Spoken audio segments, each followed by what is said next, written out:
Chapter 10. Take your daughter to work day goes horribly wrong. As they approached the dock, Carter and Walt waved at us from the bow of the Egyptian Queen. Next to them stood the captain, blood-stained Blade, who looked quite dashing in his riverboat pilot's uniform, except for the fact that his head was a blood-speckled double-sided axe. "That's a demon," Zia said nervously. "Yes," I agreed. "Is it safe?" I raised an eyebrow at her. "Of course not," she muttered. "I'm traveling with the Canes." The crew of glowing orbs zipped around the boat, pulling lines and lowering the gangplank. Carter looked tired. He wore jeans and a rumpled shirt with specks of barbecue sauce on it. His hair was wet and flat on one side, as if he'd fallen asleep in the shower. Walt looked much better. Well, really, there was no contest. He wore his usual sleeveless shirt and workout pants, and managed to smile for me even though his posture made it obvious he was in pain. The Shen charm on my necklace seemed to heat up, or perhaps that was just my body temperature rising. Z and I climbed the gangplank. Bloodstained Blade bowed, which was quite unnerving, as his head could have sliced a watermelon in half. "Welcome aboard, Sadie Kane." His voice was a metallic hum from the edge of his frontal blade. "I'm at your service." "Thanks ever so," I said. "Carter, may I speak with you?" I grabbed his ear and pulled him toward the deckhouse. "Ow!" he complained as I dragged him along. I suppose doing that in front of Zia wasn't nice, but I thought I might as well give her pointers on how best to handle my brother. Walt and Zia followed us onto the main dining room. As usual, the mahogany table was laden with platters of fresh food. The chandelier illuminated colourful wall murals of Egyptian gods, the gilded columns and ornately moulded ceiling. I let go of Carter's ear and snarled. "Have you lost your mind?" "Ow!" he yelled again. "What's your problem?" "My problem," I said, lowering my voice, "is that you summon this boat again, and its demon captain, who Bass warned us would slit our throats if he ever got the opportunity." "He's under a magic binding," Carter argued. "He was fine last time." "Last time Bast was with us," I reminded him. "And if you think I trust a demon named Bloodstained Blade farther than I can—" "Guys," Walt interrupted. Bloodstained Blade entered the dining room, dipping his axe head under the doorframe. "Lord and Lady Kane, the journey is short from here. We will arrive at the Hall of Judgment in approximately 20 minutes. "Thanks, BSB," Carter said as he rubbed his ear. "We'll join you on deck soon." "Very good," said the demon. "What are your orders when we arrive?" I tensed, hoping Carter had thought ahead. Bast had warned us that demons needed very clear instruction to stay under control. "You'll wait for us while we visit the Hall of Judgment," Carter announced. "When we return, you'll take us to where we wish to go." "As you say." Bloodstained Blade's tone had a hint of disappointment. Or was it my imagination? After he left, Zia frowned. "Carter, in this case, I agree with Sadie. How can you trust that creature? Where did you get this ship?" "It belonged to our parents," Carter said. He and I shared a look, silently agreeing that was enough said. Our mum and dad had sailed this riverboat up the Thames to Cleopatra's Needle the night Mum had died, releasing Bass from the abyss. Afterward, Dad had sat in this very room, grieving with only the cat goddess and the demon captain for company. Bloodstained Blade had accepted us as his new masters. He'd followed our orders before, but that was little comfort. I didn't trust him. I didn't like being on the ship. On the other hand, we needed to get to the Hall of Judgment. I was hungry and thirsty, and I supposed I could endure a 20-minute voyage if it meant enjoying a chilled ribena and a platter of tandoori chicken with naan. The four of us sat around the table. We ate while we compared stories. All in all, it was quite possible that it was the most awkward double date in history. We had no shortage of dire emergencies to talk about, but the tension in the room was thick as Cairo's smog. Carter hadn't seen Zia in person for months. I could tell he was trying not to stare. Zia was clearly uncomfortable sitting so close to him. She kept leaning away, which no doubt hurt his feelings. Perhaps she was just worried about having another foul throwing episode. As for me, I was elated to be next to Walt, but at the same time I was desperately worried about him. I couldn't forget how he looked wrapped in glowing mummy linen, and I wondered what Anubis had wanted to tell me about Walt's situation. Walt tried to hide it, but he was obviously in great pain. His hands trembled as he picked up his peanut butter sandwich. Carter told me about the pending evacuation of Brooklyn House, which Bass was overseeing. My heart nearly broke when I thought of little Shelby, wonderful silly Felix, shy Cleo, and all the rest going off to defend the first gnome against an impossible attack. But I knew Carter was right. There was no other choice. Carter kept hesitating, as if waiting for Walt to contribute information. Walt stayed silent. Clearly he was holding something back. Somehow or another, I'd have to get Walt alone and grill him for details. In return, I told Carter about our visit to the House of Rest. I shared my suspicions that Amos might be calling on Set for extra power. Zia didn't contradict me. The news didn't sit well with my brother. After several minutes of swearing and pacing the room, he finally calmed down enough to say, "We can't let that happen. He'll be destroyed." "I know," I said, "but we can best help him by moving forward." I didn't mention Zia's blackout in the nursing home. In Carter's present state of mind, I thought that might be too much for him. But I did tell him what Torrid had said about the possible location of Bess's shadow. "The ruins of Sais." He frowned. I think Dad mentioned that place. He said there wasn't much left, but even if we could find the shadow, we don't have time.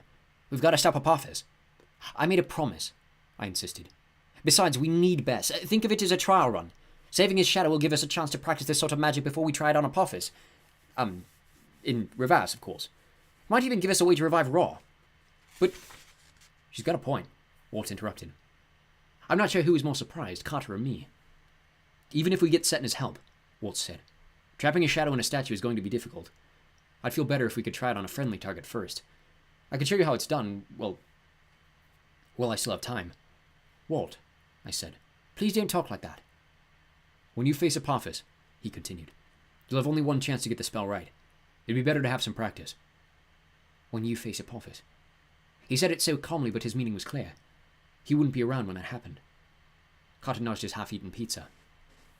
I don't see how we can do it all in time. I know this is a personal mission for you, Sadie, but she has to, Zia said gently. Carter, you once went off on a personal mission in the middle of a crisis, didn't you? That worked out. She put her hand on Carter's. Sometimes you have to follow your heart. Carter looked like he was trying to swallow a golf ball. Before he could say anything, the ship's bell sounded. In the corner of the dining room, a loudspeaker crackled with Bloodstained Blade's voice. My lords and ladies, we reached the Hall of Judgment. The Black Temple looked just as I remembered.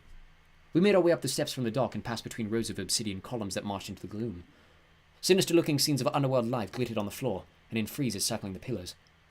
Black designs on black stone. Despite the reed torches that burned every few meters, the air was so hazy with volcanic ash that I couldn't see far in front of us. As we moved deeper into the temple, voices whispered around us.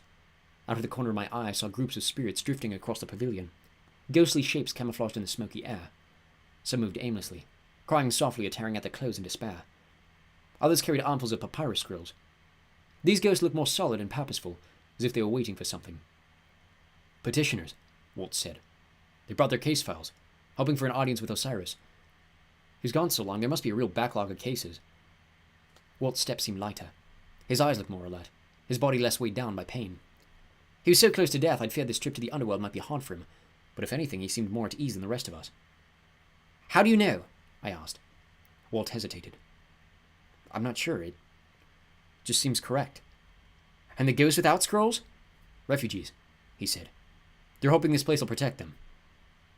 I didn't ask what from. I remembered the ghost that broke an academy dance who'd been engulfed in black tendrils and dragged underground. I thought about the vision Carter described. A mother huddled beneath a cliff somewhere in the Duat, resisting the pull of a dark force in the distance. We need to hurry. I started to forge ahead, but Zia grabbed my arm. There, she said. Look. The smoke parted. 20 meters ahead stood a massive set of obsidian doors. In front of them, the animal the size of a greyhound sat on its haunches, an oversized jackal with thick black fur, fluffy pointed ears, and a face somewhere between a fox and a wolf's.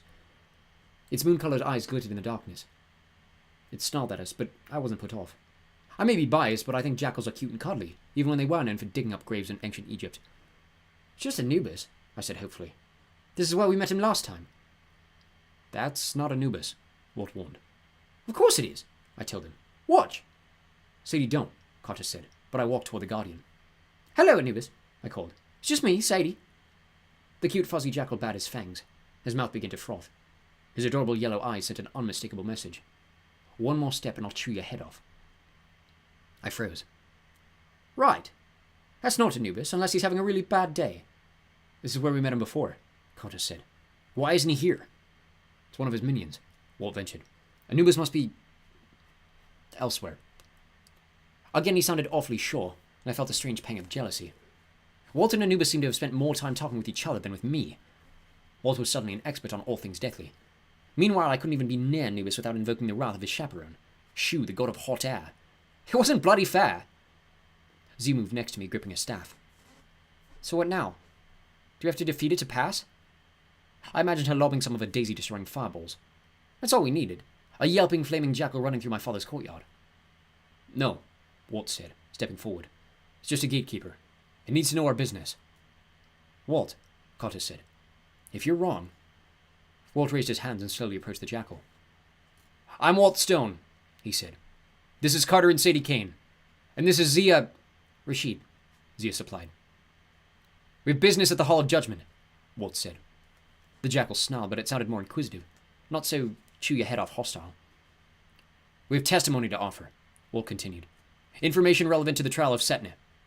Walt, Carter whispered. When did you become a junior lawyer? I shoshed him.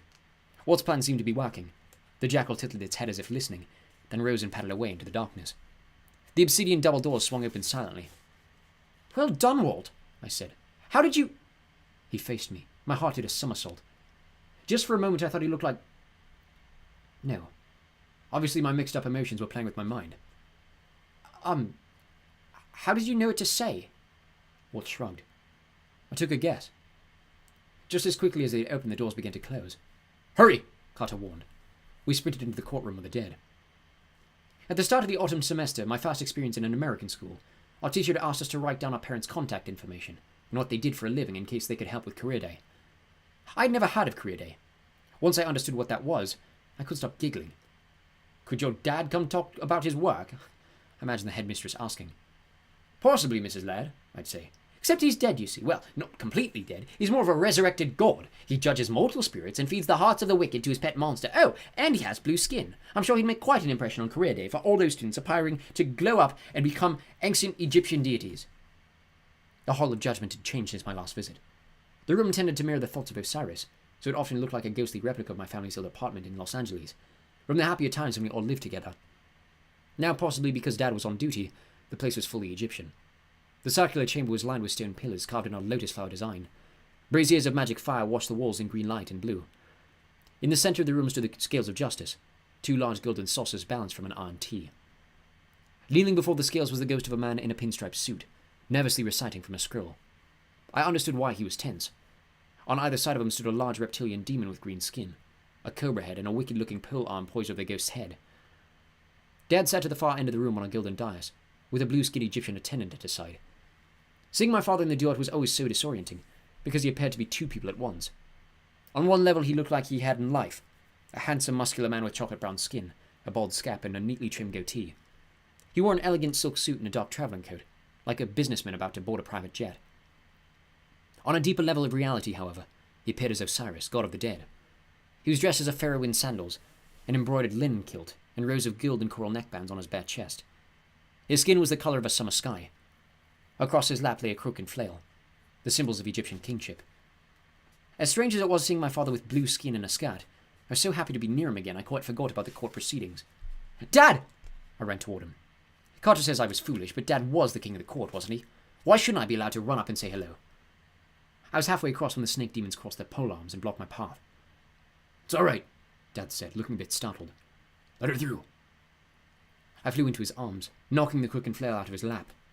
He hugged me warmly, chuckling with affection. For a moment I felt like a little girl again, safe in his embrace. Then he held me at arm's length, and I could see how weary he was. He had bags under his eyes. His face was gaunt. Even the powerful blue aura of Osiris, which normally surrounded him like the corona of a star, flickered weakly. Sadie, my love, he said in a strained voice. Why have you come? I'm working. I tried not to feel hurt. But, Dad, this is important. Carter, Walt, and Z approached the dais. My father's expression turned grim. I see, he said. First, let me finish this trial. Children, stand here on my right, and please don't interrupt. My dad's attendant stamped his foot. My lord, this is most irregular.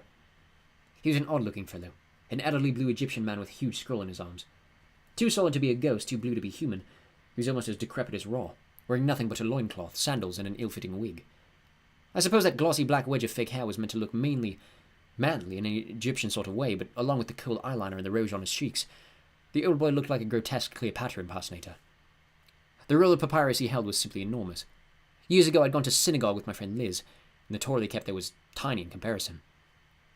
It's all right, Disturber, my father told him. We may continue now. But, my lord, the old man, was his name really Disturber, became so agitated that he lost control of his scroll. The bottom dropped out and unraveled, bouncing down the steps like a papyrus carpet. Oh, bother, bother, bother! Disturber struggled to reel in his document. My father suppressed a smile. He turned back to the ghost in the pinstripe suit, who was still kneeling at the scales. My apologies, Robert Wyndham. You may finish your testimony.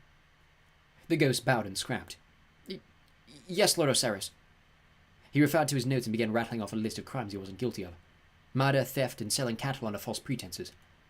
I turned to Walt and whispered, He's a modern chap, isn't he? What's he doing in Osiris's court? I was a bit troubled to find that Walt once again had an answer.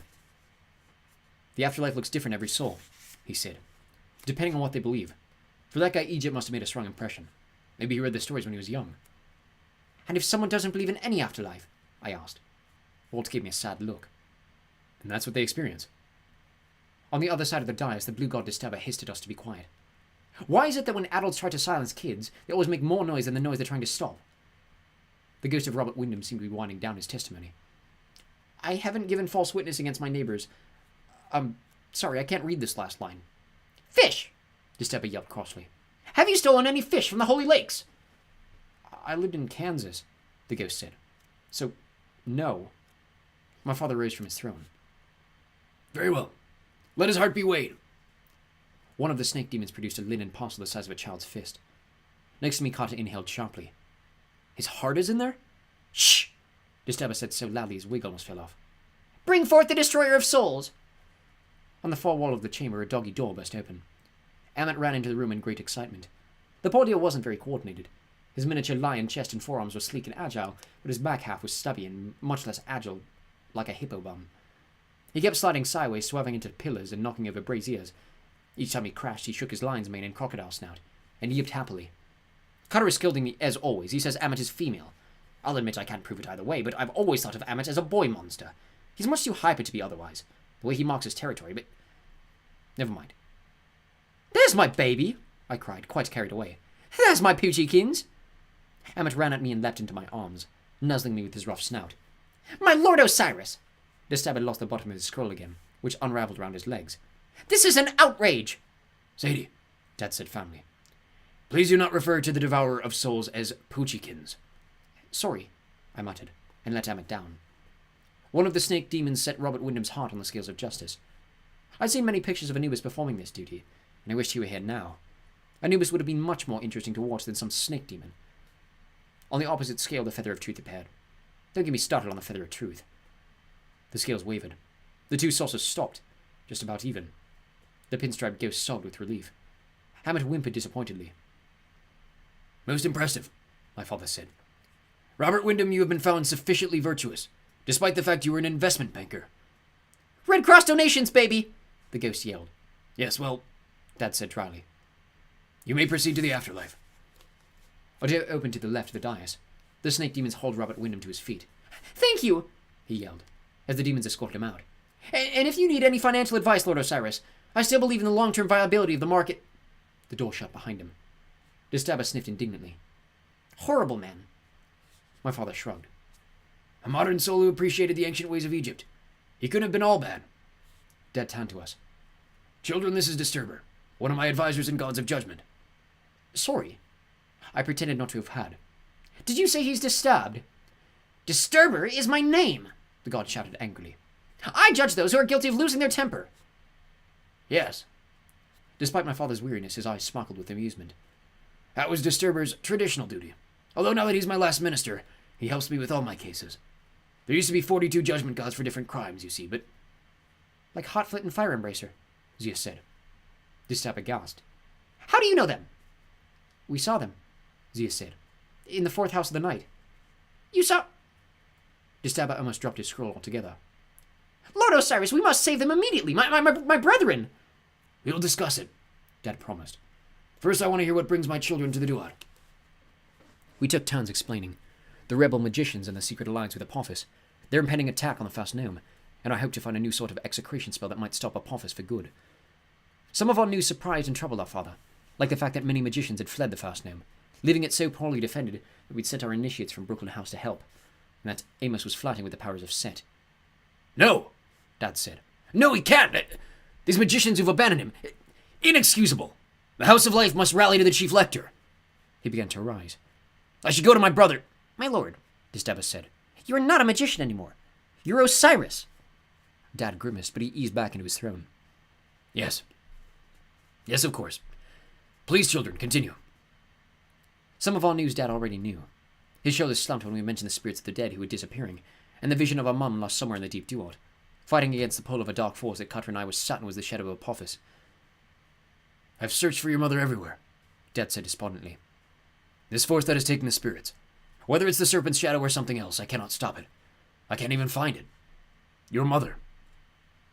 His expression turned brittle as ice. I understood what he was feeling. For years he had lived with the guilt because he couldn't prevent our mom's death.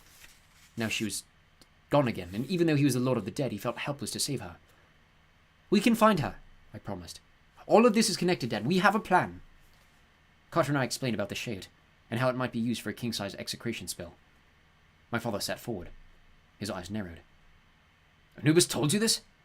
He revealed the nature of the shade to a mortal?" His blue aura flickered dangerously. I'd never been scared of my dad, but I'll admit I took a step back. "Well, it wasn't just Anubis. Thoth helped," Carter said. "And some of it we get—" "Thoth!" My father spat. "This is dangerous knowledge, children. Much too dangerous. I won't have you—" "Dad!" I shouted. I think I surprised him, but my patience had finally snapped. I'd had quite enough of gods telling me what I shouldn't or couldn't do. Apophis' shadow is what is drawing the souls of the dead. It has to be. It's feeding on them, getting stronger as Apophis prepares to rise. I hadn't really processed that idea before, but as I spoke the words, they felt like the truth. Horrifying, but the truth. "We've got to find the shadow and capture it," I insisted. "Then we can use it to banish the Sappan. It's our only chance. Unless you want to use a standard execration. We've got the statue ready to go for that, don't we, Carter?" Carter patted his backpack.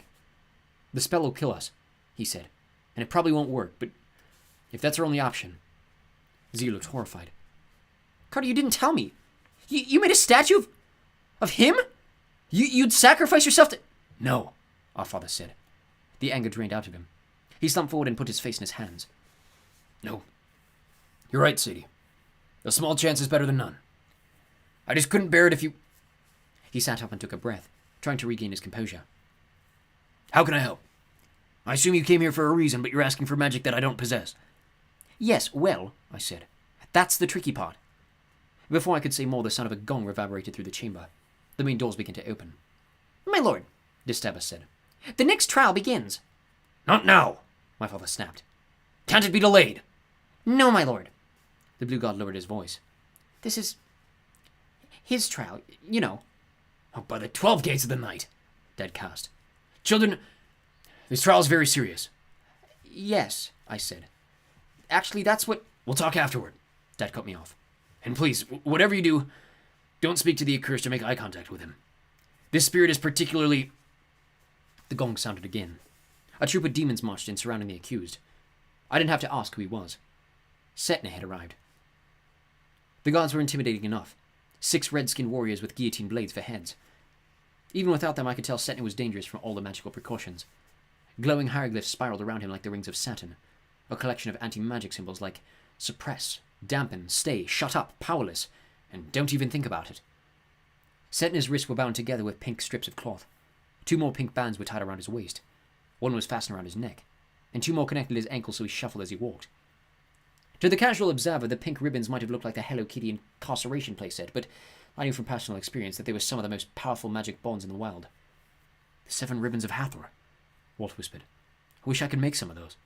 "I've got some," Zia murmured. "But our recharge time, it's very long. Mine won't be ready until December." Walt looked at her in awe. The guillotine demons fanned out on either side of the accused. Setna himself didn't look like trouble. Certainly not someone worthy of so much security. He was quite small. Not best small, mind you, but still a diminutive man. His arms and legs were scrawny. His chest was a xylophone of ribs. Yet he stuck out his chin and smiled confidently as if he owned the world, which isn't easy when one is wearing only a loincloth and some pink ribbons. Without a doubt, his face was the same one I'd seen in the wall at the Dallas Museum, and again in the Hall of Ages. He'd been the priest who sacrificed that bull in the shimmering vision from the New Kingdom. He had the same hawkish nose, heavily lidded eyes, and thin, cruel lips. Most priests from ancient times were bald, but Setna's hair was dark and thick, slicked back with oil like a 1950s tough boy.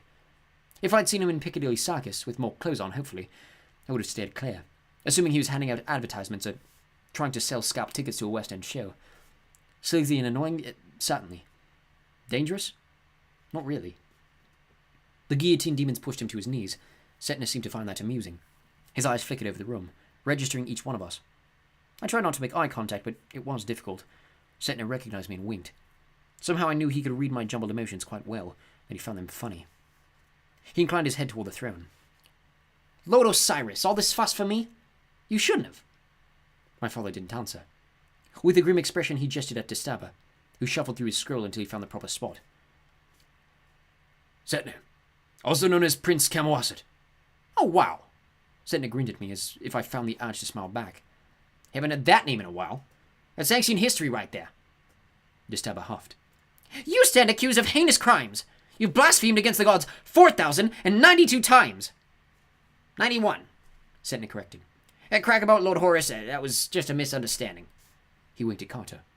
Am I right, pal? How in the world did he know about Carter and Horus? Disturber shuffled the scroll. You have used magic for evil purposes, including 23 murders. Self-defense. Setna tried to spread his hands, but the ribbons restrained him. Including one incident where you were paid to kill with magic, Disturber said. Setna shrugged. That was self-defense for my employer. You plotted against the 3 separate pharaohs, Disturber continued. You tried to overthrow the House of Life on 6 occasions. You, most grievous of all, robbed the tombs of the dead to steal books of magic. Setna laughed easily. He glanced at me as if to say, Can you believe this guy? Look, Disturber, he said. That is your name, right? A handsome, intelligent judgment god like you. You've got to be overworked and underappreciated. I feel for you. I really do.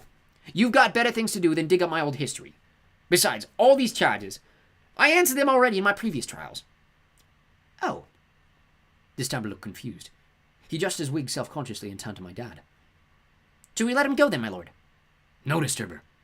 Dad stepped forward. The prisoner is using divine words to influence your mind, warping the most sacred magic of my art. Even his bindings. He's dangerous. Setna examined his fingernails. Lord Osiris, I'm flattered. But honestly, these charges... Silence! Dad thrust his hand toward the prisoner. The swirling hieroglyphs glowed brighter around him. The ribbons of Hathor tightened. Setna began to choke. His smug expression melted, replaced by absolute hatred. I could feel his anger. He wanted to kill my father. Kill us all. Dad, I said, please don't. My father frowned at me, clearly unhappy with the interruption. He snapped his fingers, and Setna's bonds eased. The ghost magician coughed and retched. Kamwaset, son of Ramses, my father said calmly. You have been sentenced to oblivion more than once. The first time you managed to plead for a reduced sentence, volunteering to serve the pharaoh with your magic. Yes, Setna croaked. He tried to recover his poise, but his smile was twisted with pain. I'm skilled labor, my lord. It'd be a crime to destroy me. Yet you escaped en route, my father said. You killed your guards, and spent the next 300 years sowing chaos across Egypt. Setna shrugged. It wasn't that bad. Just a bit of fun. You were captured and sentenced again, my father continued. 3 more times. In each instant you convinced your way to freedom. And since the gods have been absent from the world, you've run amok doing as you pleased, committing crimes and terrorizing mortals. My lord, that's unfair, Setna protested. First of all, I missed you gods. Honestly, it was a dull few millennia without you. As for these so-called crimes, well, some people might say the French Revolution was a first-class party. I know I enjoyed myself. And Archduke Ferdinand, a total bore. If you knew him, you would have assassinated him too. Enough, Dad said. You're done. I am the host of Osiris now. I will not tolerate the existence of a villain like you, even as a spirit. This time you're out of tricks. Amit yipped excitedly. The guillotine guards chopped their blades up and down as if they were clapping. Disturber cried, Hear, hear! As for Setna, he threw back his head and laughed. My father looked stunned, then outraged. He raised his hand to tighten the ribbons of Hathor, but Setna said, Wait, my lord. Here's the thing. I'm not out of tricks. Ask your children over there. Ask their friends. Those kids need my help. No more lies, my father growled. Your heart shall be weighed again, and Amit will devour— Dad! I shrieked. He's right. We do need him. My father turned toward me. I could practically see the grief and rage roiling inside him. He'd lost his wife again. He was powerless to assist his brother. A battle for the end of the world was about to begin, and his children were on the front line. Dad needed to serve justice on this ghost magician.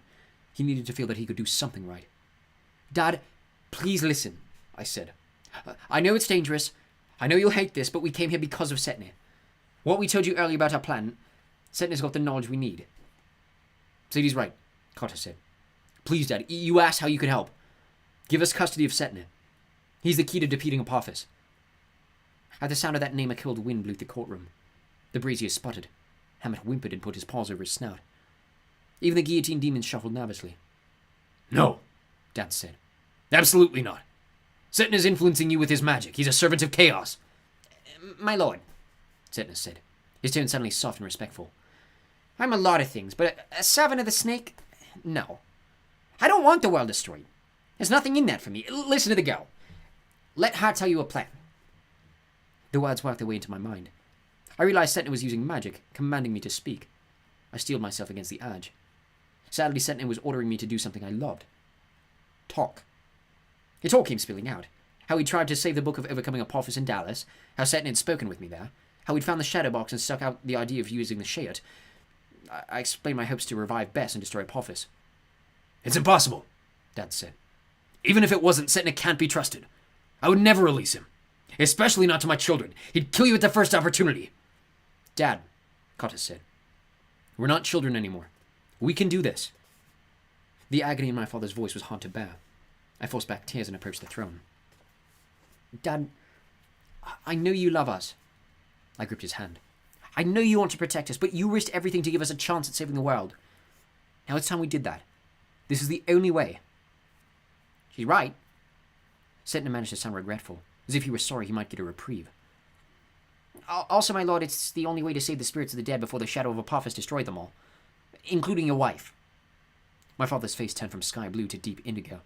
He gripped the throne like he wanted to tear off the armrests. I thought Sentinel had gone too far. Then my father's hands relaxed. The anger in his eyes changed to desperation and hunger. Guards, he said. Give the prisoner the feather of truth. He will hold it while he explains himself. If he lies, he will perish in flames.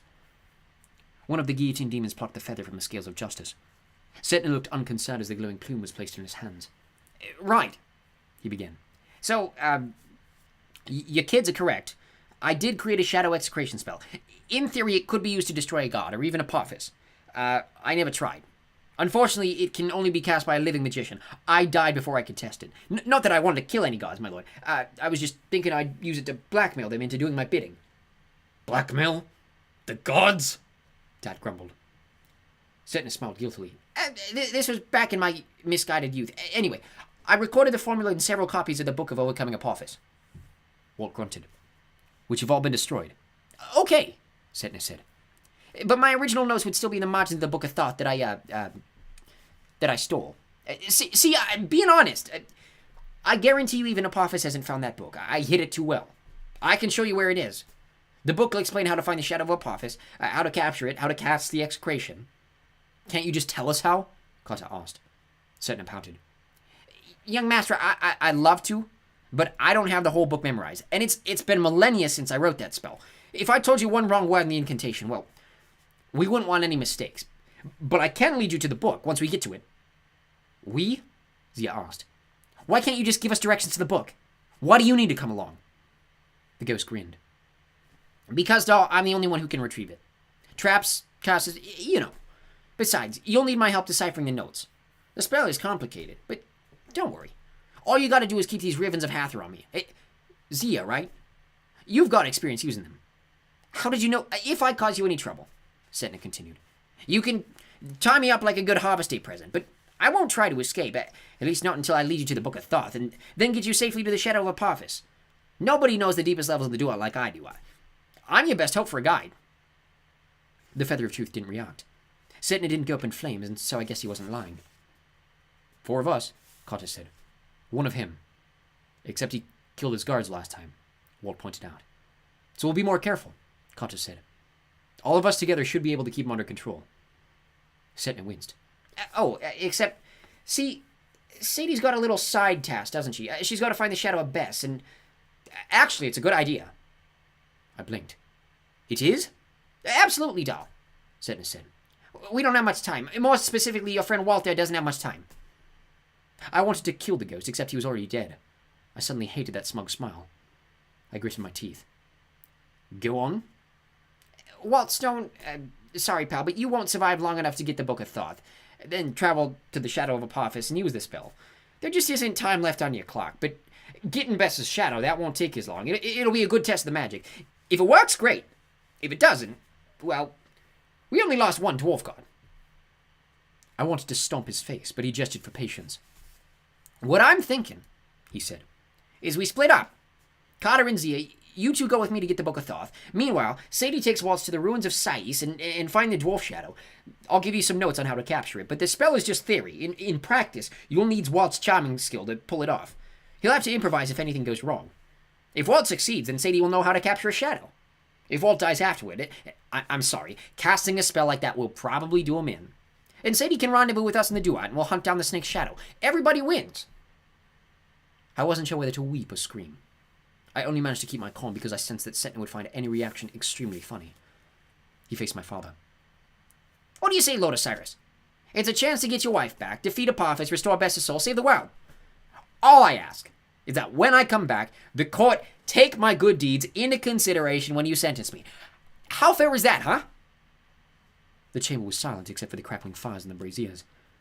Finally, Disturber seemed to shake himself out of a trance. My lord, what is your ruling? Dad looked at me. I could tell he hated this plan, but Setna had tempted him with the one thing he couldn't pass up, a chance to save our mum.